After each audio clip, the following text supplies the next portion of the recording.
लगातार चर्चा हो रही है। एक बार फिर से हमारे खास पैनल का रुख करते हुए काफी देर से कपिल श्रीवास्तव इंतजार कर रहे हैं और पुष्प रंजन जी भी इंतजार कर रहे हैं। पहले कपिल जी आपके पास आते हुए, अब आगे बजट तो पेश हो चुका है, उम्मीदें कितनी बची हुई है और कुछ तो सकारात्मकता आपको नजर आ रही होगी, कुछ तो ऐसे पॉइंट्स होंगे आपको लग रहा होगा कि चलिए ठीक है, कम से कम इस बेसिस के आधार पर देश की अर्थव्यवस्था, क्योंकि यहाँ पर ये बीजेपी की अर्थव्यवस्था की बात हम नहीं कर रहे हैं, समाजवादी पार्टी की अर्थव्यवस्था की बात हम नहीं कर रहे हैं, हम हमारे हिंदुस्तान की अर्थव्यवस्था की बात कर रहे हैं।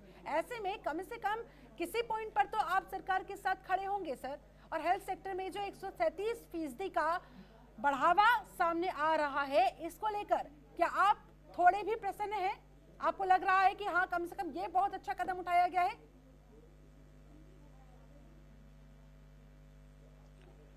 देखिए शिल्पा जी, बहुत सीधी सी बात यह है कि जब 2014 के बाद नरेंद्र मोदी जी की सरकार बनी थी तो उस समय कोई कोरोना काल नहीं था, और जब इस देश का राजस्व घाटा और इस देश की जीडीपी दो पे ही आमूलचूल रूप से यह निकाला जा सकता है कि देश किस तरफ आर्थिक दिशा में बढ़ रहा है। 2014 के बाद जितनी भी इन्होंने बजट पेश किए उसमें कभी ये नहीं कहा कि इससे बेहतरीन कोई बजट हो सकता है, और पेश करते चले आ रहे हैं। मैं बहुत सीधी सी बात पूछना चाहता हूं, जीडीपी 9.50% पे आपको सौंपी गई थी और आप कोरोना काल से पहले ही 3.50% पे जीडीपी को ला दिए थे। उस समय कोरोना काल आरंभ नहीं हुआ था।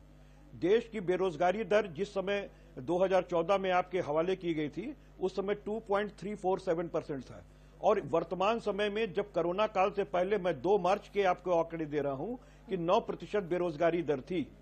तो मैं तो ये चीज कह रहा हूं कि इन्होंने जो भी बजट पेश किए उसके बाद बेरोजगारी भी बढ़ी है और हमारी जीडीपी के आंकड़े घटे हैं। साथ ही एक बात और निवेदन कर देना चाहता हूं कि देश में 65 वर्षों में, जिसमें अटल सरकार को इंक्लूड कर लिया जाए, उन्होंने भी मिलकर के जो वर्ल्ड बैंक से कर्ज उठाए, विदेशों से जो कर्जे उठाए थे वो 49% थे, और मोदी सरकार ने 6 से 7 साल में ही 51% जो है वो डेफिसिट उठाने का बाहर से कर्जा काम किया है। और साथ ही बता दें, ये वो सरकार है जिसने कोरोना काल के पहले ही और लोक लुभावन बजट के लिए और किसानों की जो व्यवस्था सम्मान निधि की रूप में करने के लिए, और ये जो आंकड़े दिखा रहे हैं, नहीं, एक मिनट हमें और आप दे दें, उससे आप गहराई समझ जाएंगी कि देखिए, मैं ये चीज कहना चाहता हूं कि देखिए, रिजर्व बैंक के भी जो फंड था उसमें से भी उठा करके एक बार 76,000 करोड़ रुपया लिया, एक बार 30,000 करोड़ रुपया लिया, एक बार 28,000 करोड़ रुपए लिया, और इंफ्रास्ट्रक्चर में इन्होंने कहां लगाया?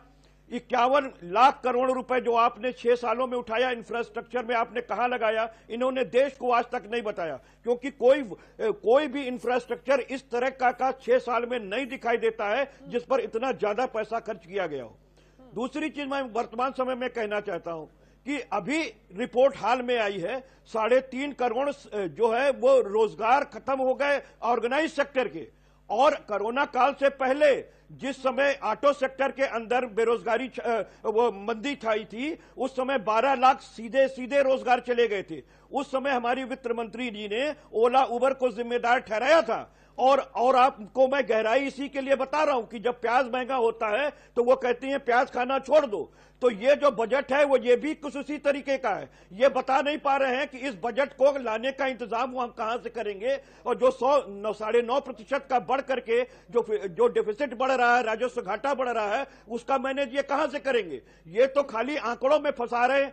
कहते हैं कि हमने जो है महिलाओं को वो बांट दिया है, गैस बांट दिया है, उनके आंखों से धुआं खत्म हो गया। अरे साहब, पहली बार ये देश नहीं बना है 1947 के बाद कि आपने गैस बांटा है, और आपने गैस बांट के कोई मेहरबानी नहीं की है। आप उनको सब्सिडी का गैस नहीं दे रहे, और 70% आपके उज्ज्वल योजना चौपट हो चुकी है, दोबारा जो है उसमें रिफिलिंग नहीं हुई है। इसलिए देश को बेवकूफ बनाना बंद कीजिए, वास्तविकता बताइए कि आपने सीधे कौन से रोजगार पेश किए, सीधे कौन से रोजगार पेश किए। मैं कपिल जी, आपने जो दोनों बातें बोली, कपिल जी जो आपने दोनों बातें बोली अभी, मैं एक बात से आपके साथ इत्तेफाक रखता हूं कि आप जब बोलते हैं कि ब्यूरो देना चाहिए, कि जो बूस्टर शॉट आरबीआई ने दिया केंद्र सरकार को कि ताकि वो आर्थिक मंदी से बाहर निकल पाए, आर्थिक तंगी से बाहर निकल पाए। 1,76,000 करोड़ जो है, निश्चित बात है उसका ब्यौरा देना चाहिए। लेकिन पहले सुन लीजिए, मैं आप ही की बात कर रहा हूँ, आप अगर ध्यान से मेरी बात सुने। आरबीआई एक्ट की धारा 7 लेकिन भाई सुन तो लीजिए पहले, अरे सुन तो लीजिए, अरे आप ही की बात कर रहा हूँ, अरे भाई आप ही की बात कर रहा हूँ, पहले सुन। अरे भाई आपकी बात कर रहा हूँ, सुन तो लीजिए 1 मिनट 10 सेकेंड। नॉर्मल एग्जाम्पल अरे सुन लीजिए, मैं ये बोल रहा हूँ पेश करना कि चाहूंगी। नॉर्मल एग्जाम्पल विपिन शर्मा के बाद पूजा जी आप ही के पास मैं ये बोलना चाहता हूँ कि जो ब्यूरो की बात आप बोलते हैं कि उसका आप बताइए, लेखा जोखा बड़ा दीजिए, अच्छा बजट निश्चित है, बात है बताइए वो होना चाहिए। अरे बिल्कुल की बात आप कह रही है, आप अनुपूरक बजट की बात अभी से आप कर रही है, आप अनुपूरक बजट की बात अभी से कर रही है। कोई खेल नहीं होता है बजट पेश करना। जी 1 मिनट, अगर आप 5 खेप में लेकर के आते हैं तो ये मुख्य बात रह जाएगी, कामयाबी को दर्शाता है। जिस तरीके से आप बात कर रही है पूजा जी, आपको बजट का कोई ज्ञान नहीं है। सुन लेते हैं विपिन जी जल्दी से। कपिल जी आपने जो बात बोली ब्यूरो देने की, वो निश्चित बात है, वो बात बिल्कुल दुरुस्त है, मैं आपके साथ खड़ा हूं। लेकिन यहां पर जो, क्योंकि आपने वो जीडीपी की बात करी, तो मैं सिर्फ आपकी याद ताजा कराना चाहता हूं कि एक जो अमेरिका और चीन की जो ट्रेड वॉर थी, उससे कई मुल्कों के जो जीडीपी थे वो उनके आंकड़े धरातल पे आ गए। तो ये भी बात संज्ञान में लेनी पड़ेगी, पहली बात। दूसरी बात, एनपीएस की भी एक हमारा इतिहास रहा है, नॉन परफॉर्मिंग एसेट्स के जो कर्जे दे दिए गए और उन्होंने इकोनॉमी का भट्टा बिठा दिया, तो ये भी विरासत में मिले थे। दूसरी बात, अभी हमारे को बात करनी चाहिए प्रोडक्शन लिंक इंसेंटिव्स की, ग्लोबल सप्लाई चेन अगर हिंदुस्तान हिस्सा बन जाए तो सही मामले में हिंदुस्तान की विकास। कपिल जी मुझे बोलने दीजिए, और आप निश्चित बात है आप निर्भर कर पाएंगे। पूजा जी उसके पास राहुल जी के पास जाना होगा। कपिल जी बोल लीजिएगा, बहुत अच्छे प्रवक्ता है। कपिल जी आप बहुत अच्छे प्रवक्ता है, बोल लीजिएगा। हालांकि मैं विपिन जी के इस बात से इत्तेफाक रखती हूँ कि जो चाइना और अमेरिका का जो ट्रेड वॉर है इससे बहुत ज्यादा नुकसान हुआ है। दूसरा, आप कपिल जी ने एक बात बताई कि लोन लेना कितना किफायती है। कपिल जी, जब आपके घर में कोई संकट आता है तो बैंक आपको लोन देती है और उससे अगर आप ज्यादा मुनाफा कमाते हो तो क्या बैंक में लोन लौटाने के काबिल नहीं होते हो? ये तो जिस तरीके से आप घर चलाते हो उस तरीके से देश चलाने जैसा है। दूसरा लोन ले लिया तो आपको बताना पड़ेगा इंफ्रास्ट्रक्चर में आपने वो पैसा कहाँ खर्चा किया। 65 साल के अंदर जो इंफ्रास्ट्रक्चर खड़े हुए उसमें जो है 49 करोड़ रुपए लोन लिया गया और केवल 6 वर्ष के अंदर 51 लाख करोड़ रुपए लोन लिया गया।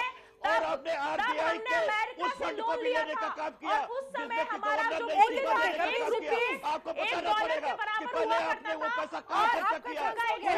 हमारा जो रुपया है एक 7 रुपए में बदल जाएगा। कपिल जी चिल्लाइए, फैक्ट पे बात कीजिए। कपिल जी चिल्लाइए मत, फैक्ट पे बात कीजिए। सबसे पहले लोन किसने लिया था? पहली बार भारत में लोन कब लिया गया था? कपिल जी बताइए, पहली बार भारत में लोन कब लिया गया था? किस सरकार ने लिया था? क्यों लिया था? किस लिए लिया था? अगर जनता के हित के लिए आज नहीं सोचेंगे तो आने वाले काल में कैसे सोच पाएंगे? कपिल जी चिल्लाने से कुछ नहीं होगा। जितना लोन लिया गया उतना सिर्फ 7 साल में वो लिया तो गया। आपको विपिन जी बोल ही रहे हैं कि ब्यौरा लेना चाहिए। इसका जवाब दीजिए। वो तो विपिन जी बोल ही रहे हैं कि ब्यौरा लेना चाहिए। मैं तो विपिन जी बोल रहे हैं ब्यौरा लेना चाहिए, ब्यौरा मांगे। लेकिन पहले भी लोन लेते आइए सर। इंदिरा गांधी को लोन लिया गया था, बदल दिया गया था। कपिल जी ये मत भूलिए, बात यहाँ पर देश के बजट की चल रही है, जो इस समय देश की अर्थव्यवस्था झेल रही है उसकी चल रही है। पुष्परंजन जी, एक ऐसा समझौता जिसका पूरा ठीक है पूजा जी हो गया, हमारा देश वो भुगतान नहीं कर पाया है। ठीक है कपिल जी बस कीजिए, कुछ नहीं होगा, फैक्ट पे बात कीजिए। लेकिन यही तो विडंबना की बात है ना पुष्परंजन जी, फैक्ट्स पर बात होती है। चलिए बहुत धन्यवाद। एक दूसरे का चिट्टा पिट्टा लाकर के यहाँ पर खोल दिया जाता है और उससे कोई निष्कर्ष नहीं निकलता, सिर्फ चिकन चिल्ली होती। बिल्कुल देखिए, मुझे तो थोड़ा सा वो चले गए कस्टम डिपार्टमेंट जो रिटायर्ड ऑफिसर थे, उन्होंने बहुत मार्के की बात कही थी और चिंतनीय बात इस मायने में है कि केंद्र राज्य संबंधों पे फिर एक बार से उसमें तीली लगनी है। जो सब्सिडी वाला इशू है, जिस इशू को लेके उसमें डिडक्ट किया गया है, केंद्र ने अपने हाथ में लिया है, ये सवाल देखिएगा जो नॉन बीजेपी स्टेट हैं वहाँ पर ये सवाल उठेंगे। वो लोग इस चीज़ को बंगाल से लेके पंजाब तक इस सवाल को उठाएंगे कि हमारा जो हिस्सा था उसे कैसे सब्सिडी के रूप में ले लिया गया है। एक दूसरा है कि अभी कृषि मंत्री को मैं सुन रहा था, कृषि मंत्री जो बता रहे थे कि हम किसानों की आय को डबल जीडीपी में कर देंगे, तो उसमें एक चीज़ सरकार ने बड़ा बढ़िया आज के बजट में उन्होंने 11.8% सब्सिडी देने का वादा किया है बजट में। बड़ा अच्छा लगा सुन के। मगर वो कम से कम सरकार को ये भी देखना चाहिए कि पड़ोस में चाइना है, वहाँ 118 बिलियन डॉलर का सब्सिडी वहाँ मिलता है। इंडोनेशिया, चाइना का चूंकि बहुत बड़ी इकोनॉमी है, उस पर हम नहीं आ रहे हैं, लेकिन इंडोनेशिया पे आ जाइए। इंडोनेशिया का जो सब्सिडी जो किसानों को देते हैं वो 29 बिलियन डॉलर, यानी आपके 11 बिलियन डॉलर के मुकाबले इंडोनेशिया जैसा देश अगर दे रहा है 29 बिलियन डॉलर, तो इस पर चिंता करनी चाहिए सरकार को भी, और उन लोगों को जो दावा करते हैं कि किसानों की इनकम को हम डबल डिजिट में बोल देंगे। आप बोल रहे हैं तो बोलिए भरपूर, मैं चुप रहता हूं। आऊंगी आपके पास एक बार। पुष्परंजन जी हाल है भाई, कोई डिबेट में नहीं बात कर सकता है क्या? You speak it. Pooja ji please एक सेकंड, आऊंगी आपके पास। बात है, पुष्परंजन जी को एक बार कंप्लीट करने दीजिए। देखिए प्लीज डोंट इंटरप्ट। आप इंटरप्ट करेगा कोई भी तो मैं बोलना बंद कर दूंगा, सीधी सी बात है। ये कोई तरीका नहीं है डिबेट का, हम लोग तमाम डिबेट में जाते हैं। चर्चा हो रही है, आराम से चर्चा बोलिए। देखिए एक चीज है, इस पूरे बजट का जो एक बड़ा हिस्सा था कि कोरोना काल का बजट जो है अपने आप में बहुत ही महत्वपूर्ण था। पी चिदम्बरम हम जब बजट पेश करते थे तो इतने जार्गन्स होते थे कि हम लोग चकराए थे, बोल क्या रहे हैं ये। हाँ, ठीक है। उनकी इकोनॉमिक्स बहुत से अच्छे स्कॉलर्स जो यूनिवर्सिटी में पढ़ाते थे वो भी समझ नहीं पाते थे जिस शब्दावली का वो इस्तेमाल करते थे। इसी तरह से बजट का जो टाइम होता है, ये जो पीरियड है, इसमें एक क्लास डेवलप किया है। देखिए गरीबी रेखा से बहुत सारे लोग नीचे गए हैं, बहुत लोगों के रोजगार खत्म हुआ है, लेकिन अर्बन क्लास में एक नॉन अफोर्डेबल क्लास भी हुआ है। उस पर ध्यान देने की आवश्यकता है। जिनकी नौकरी थी उनकी नौकरी चली गई, वो किराया नहीं अफोर्ड कर पा रहे हैं, वो स्कूल में जिनके बच्चे हैं उनकी फीस नहीं अफोर्ड कर पा रहे हैं, बच्चे एग्ज़ाम नहीं दे सकते हैं इसलिए कि उनके पास साधन नहीं है। इस बजट में हम सब उम्मीद करते थे कि शायद वैसे क्लास को टारगेट करके नीति आयोग या कोई भी एक्सपर्ट कमेटी जो बैठी हुई है वो उसे टारगेट करके वैसे क्लास को या तो स्कूल से सब्सिडी दिलाते या कहीं से छूट दिला के बच्चों को एग्ज़ाम देने लायक बनाते। ये ऐसा हुआ नहीं।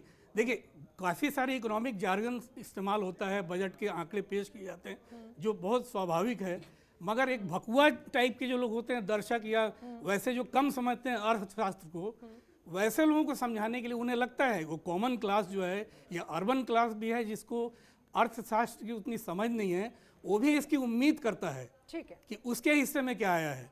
ठीक है, आप रोजगार देंगे, आप 2 साल के बाद आइए आप 2022।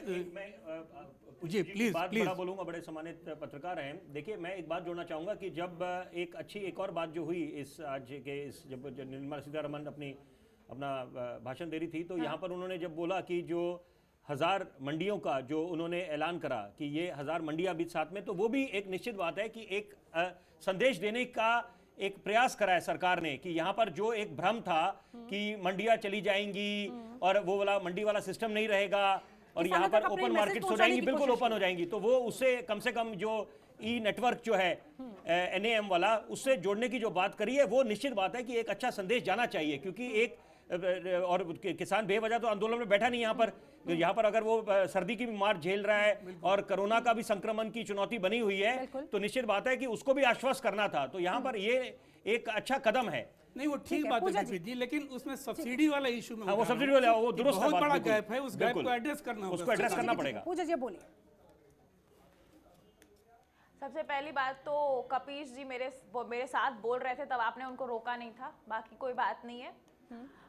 मैं ये बोलना चाहूँगी हमारे साथ बहुत माननीय लोग बैठे हुए हैं, उनमें से किसी ने अभी ये बोला है कि इंडोनेशिया जो है वो अपने किसानों को सब्सिडी ज्यादा देता है। सबसे पहले मैं ये बात कहना चाहूंगी कि सर इंडोनेशिया $2 चीजों पे सबसे ज्यादा चलता है। हमारा देश जो, सर प्लीज सुन लीजिए मेरी बात, मैंने नहीं टोका था। ठीक है, उन्होंने आंकड़ा रखा है मैम। इंडोनेशिया जो है वो 2 चीजों पे ज्यादा चलता है मैडम, इंडोनेशिया 2 चीजों पे ज्यादा चलता है। उनके अर्थशास्त्र से अगर आप बात कीजिएगा, उनका अर्थव्यवस्था बात कीजिएगा, टूरिज्म पे पहला, दूसरा किसान जो वहां की खेती है उस चीज पर।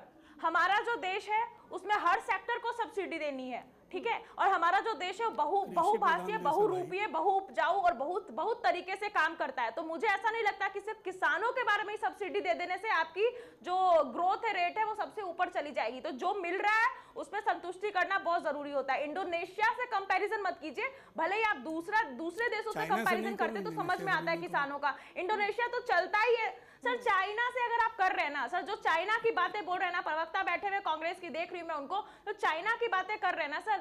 चाइना का अर्थव्यवस्था कितना स्ट्रांग है और इंडिया अभी किस अवस्था पे, उस चीजों को समझना बहुत जरूरी है। हंसने से कुछ नहीं होता सर। अमेरिका और चाइना की, इसलिए विपिन जी ने ट्रेड वॉर की बात की थी। ठीक है पूजा जी, सुरेंद्र जी के पास में जाऊंगी, लेकिन फिलहाल मुझे यहाँ पर रुकना होगा। सर सॉरी सर, फिलहाल मुझे कपिल जी आपके पास भी आऊंगे, लेकिन फिलहाल माफी के साथ मुझे यहाँ पर रुकना होगा।